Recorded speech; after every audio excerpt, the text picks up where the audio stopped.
dans le texte du Coran, en fait, on a des passages qui nous indiquent que les anciens, en fait, ils ont retouché leur texte. Comme par exemple dans la Sourate 2, verset 79. La Sourate 2, verset 79. Ou bien dans d'autres passages dans le texte du Coran, par exemple la Sourate 4, verset numéro 46. Ça, c'est des passages dans le Coran, très rapidement, sur lequel on pourra revenir, bi-idhnillah azza wa jal, qui prouve que le texte a été, enfin, qu'il y a eu le texte qui a été altéré d'une manière ou d'une autre. D'accord, d'une manière ou d'une autre. On y reviendra peut-être, bi-idhnillah azza wa jal. Et je vais juste laisser Jésus musulman revenir dessus. C'est que nous, en fait, on dit pas que la Bible elle est falsifiée à 100%. Ça, c'est quelque chose que beaucoup de chrétiens ne comprennent pas. Pour nous, il y a des choses dans la Bible, on n'est pas d'accord avec ça. On n'est pas d'accord avec ça. On a des passages dans l'Ancien Testament avec lesquels on n'est pas d'accord du tout. Pour nous, c'est pas quelque chose qui peut provenir d'Allah subhanahu wa ta'ala.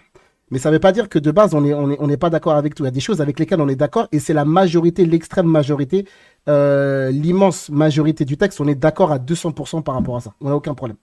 Par contre, il y a des choses avec lesquelles on n'est pas d'accord et je pense que le frère Jésus musulman, Hafidahullah, va vous rajouter des éléments par rapport à ça.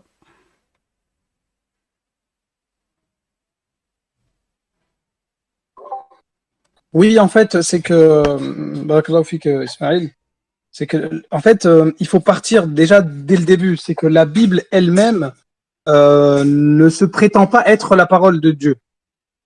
Vous ne verrez pas dans la Bible un texte qui va vous dire la Bible est la parole de Dieu. Vous verrez pas non plus Jésus alayhi salam qui dit écoute, la Bible c'est la parole de Dieu. La Bible elle-même ne parle pas de la Bible.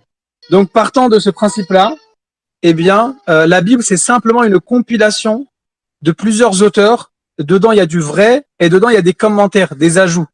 D'accord? C'est comme si, pour donner rapidement un exemple, le prof il fait le cours et puis l'élève il va écrire son cours. Après il va noter son interprétation du cours. Il va faire un exercice, mais il n'y a pas eu la correction. Ça veut dire l'exercice il peut être bon comme il peut ne pas être bon. D'accord? Donc la Bible c'est exactement ça.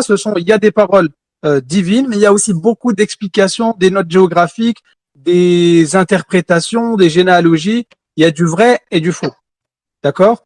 Donc c'est pas forcément quelqu'un qui est venu comme ça, il a tout falsifié, il est parti. Non, c'est au fur et à mesure, il y a eu des ajouts, des interprétations, des retraits, des ajouts de retraits, des retraits d'ajouts, il y a eu beaucoup de choses.